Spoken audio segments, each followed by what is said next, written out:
আসসালামু আলাইকুম। এখন দেখবেন সংবাদ শিরোনাম।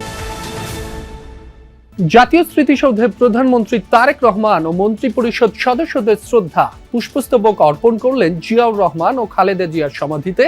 সন্ধ্যা 7টায় জাতির উদ্দেশ্যে দিবেন ভাষণ। সরকারের সদস্যদের স্বাগত জানাতে প্রস্তুত সচিবালয়। আজই দায়িত্ব বুঝে নেবেন মন্ত্রী প্রতিমন্ত্রীরা। বিকেলে মন্ত্রিসভার প্রথম বৈঠক। জুলাই সনদ বাস্তবায়নে বিরোধী দল ছাড় দেবে না জানালেন ডাক্তার শফিকুর। সংবিধান সংস্কার পরিষদের শপথ না নিয়ে অপমান করা হলো গণ অভ্যুত্থানকে। জনস্বার্থে প্রাণবন্ত সংসদ দেখার অপেক্ষা সাধারণের। সুশাসন, নিরাপত্তার পাশাপাশি খেয়ে পড়ে চলার নিশ্চয়তা চায় দেশের মানুষ। এতক্ষণ শুনছিলেন সংবাদ শিরোনাম, এবারে শুনবেন বিস্তারিত। মুক্তিযুদ্ধের বীর শহীদদের প্রতি শ্রদ্ধা জানিয়ে নতুন সরকারের প্রথম কার্যদিবস শুরু করলেন প্রধানমন্ত্রী তারেক রহমান। সকাল 11টা নাগাদ সাভারে জাতীয় স্মৃতিসৌধের শহীদ সমাধিতে ফুলেল শ্রদ্ধা জানান তিনি। এ সময় নতুন সরকার প্রধান কিছুক্ষণ নীরবে দাঁড়িয়ে থাকেন। প্রধানমন্ত্রী হিসেবে শ্রদ্ধা জানানো শেষে তিনি নবগঠিত মন্ত্রিপরিষদের সদস্যদের সঙ্গে নিয়ে স্মৃতিসৌধের বেদিতে পুষ্পস্তবক অর্পণ করেন।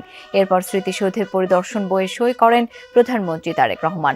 দেশের 11তম সরকার প্রধান হিসেবে সই করেন তিনি। সেই সাথে প্রচলন মেনে স্মৃতিসৌধ প্রাঙ্গণে একটি পারিজাত গাছের চারা রোপণ করেন প্রধানমন্ত্রী।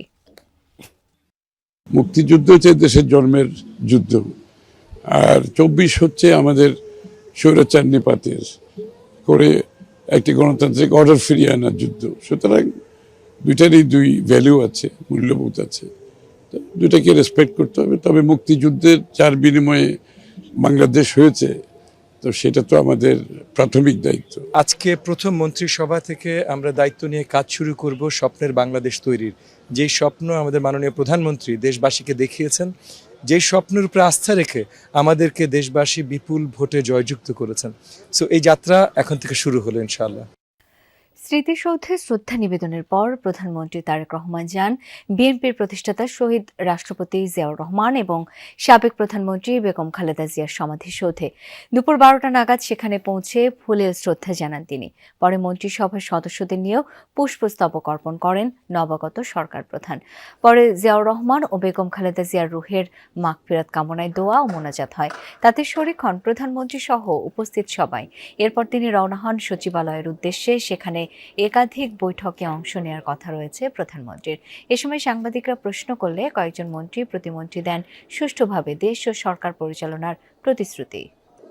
মানবিক এবং ইনসাফ এবং ন্যায়ের একটা সমাজ ব্যবস্থা গড়ে তুলতে চাই আমরা। সেই কারণে আমরা মাননীয় প্রধানমন্ত্রী জনাব তারেক রহমানের নেতৃত্বে আমরা কাজ করব, মানুষের প্রত্যাশা পূরণের চেষ্টা করবো ইনশাআল্লাহ। গণতন্ত্রের জন্যই তো মুক্তিযুদ্ধ থেকে এ পর্যন্ত বাংলাদেশের লড়াই চলছে।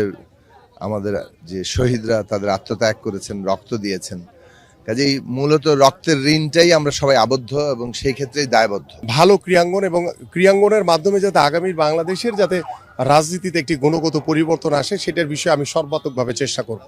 মন্ত্রীদের বরণ করে নিয়েছে প্রশাসনের প্রাণকেন্দ্র সচিবালয়। সকাল থেকেই নতুন মন্ত্রিসভার সদস্যরা সচিবালয়ে আসেন। সচিবালয়ে এসে স্থানীয় সরকার মন্ত্রী মির্জা ফখরুল ইসলাম আলমগীর বলেন, যত দ্রুত সম্ভব পৌর, সিটি, উপজেলা নির্বাচন দেওয়া হবে।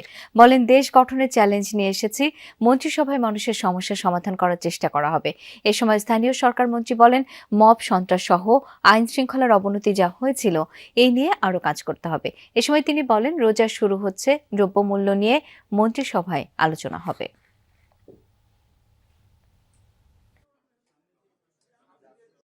যিনি আমাদের এখন নেতৃত্ব দিচ্ছেন, তার প্রথম কথাটি ছিল বাংলাদেশে নেমে যে আই হ্যাভ এ প্ল্যান, আমার একটা পরিকল্পনা আছে, এবং সেই সঙ্গে সেই পরিকল্পনা বাস্তবায়ন করার জন্য তিনি তার মন্ত্রিসভা ইতিমধ্যে গঠন করেছেন এবং সেই মন্ত্রিসভা তার পরিকল্পনা বাস্তবায়ন করবে।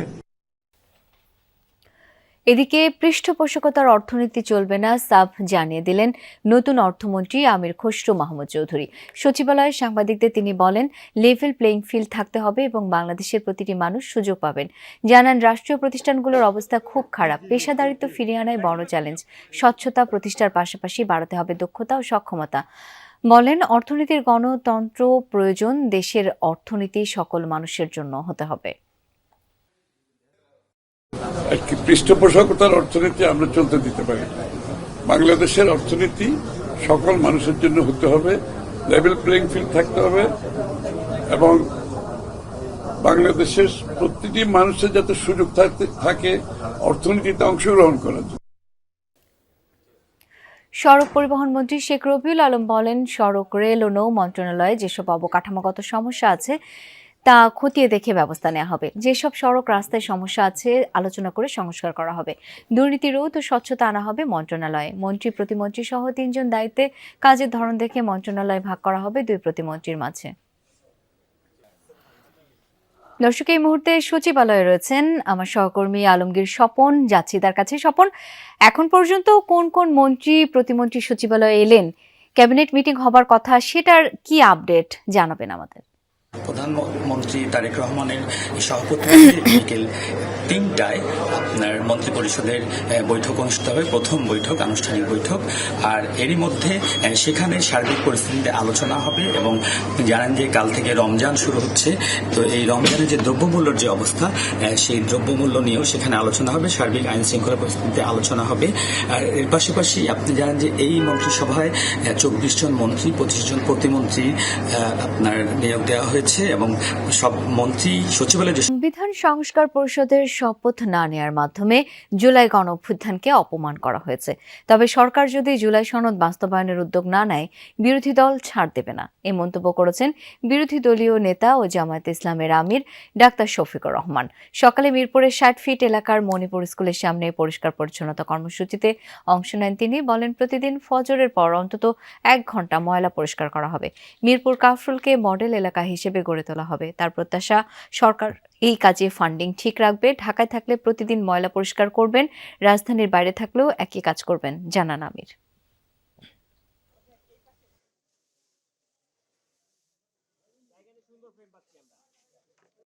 এই জুলাই কারণেই তো নির্বাচন হলো। এই নির্বাচন হওয়ার কারণে তারেক রহমান সাহেব হয়েছেন প্রধানমন্ত্রী, আমি হয়েছি বিরোধী দলীয় নেতা। এই জুলাই না আসলে কি আমরা এটা হতে পারতাম? এই খেদমতের, এই সেবার সুযোগ পেতাম? তাহলে জুলাইকে আমাদের অবশ্যই স্বীকৃতি দিতে হবে, সম্মান করতে হবে এবং জুলাইয়ের আকাঙ্ক্ষার ভিত্তিতে যে সমস্ত সংস্কার প্রস্তাব সামনে এসেছে এই সবগুলা বাস্তবায়ন করা হবে এই সংসদের পবিত্র দায়িত্ব। ইন্টারনেট বন্ধ রেখে জুলাই হত্যাকাণ্ডে পরোক্ষ মদতের অভিযোগে সজীব ওয়াজেদ জয় ও জুনায়েদ আহমেদ পলকের বিরুদ্ধে করা মামলায় সূচনা বক্তব্য শেষ হয়েছে। 25 ফেব্রুয়ারি মামলার সাক্ষ্য গ্রহণ শুরু হবে। এদিকে আওয়ামী লীগ সরকারের আমলে সংগঠিত শতাধিক গুম খুনের মামলায় সাক্ষ্য দেয়া সাবেক সেনাপ্রধান ইকবাল করিম ভূঁইয়াকে আজ জেরা করেছেন জিয়াউল আহসানের আইনজীবীরা। ফের জেরা করা হবে 23 ফেব্রুয়ারি। জেরায় তিনি জানান, জিয়াউল আহসান সিরিয়াল কিলার ছিলেন, সে কারণে তাকে পদোন্নতি দিতে রাজি ছিলেন না ইকবাল করিম ভূঁইয়া, কিন্তু প্রমোশন বোর্ডের অধিকাংশ সদস্যরা তার পক্ষে ছিলেন। তিনি আরও জানান, সেনাবাহিনীর প্রমোশন বোর্ডে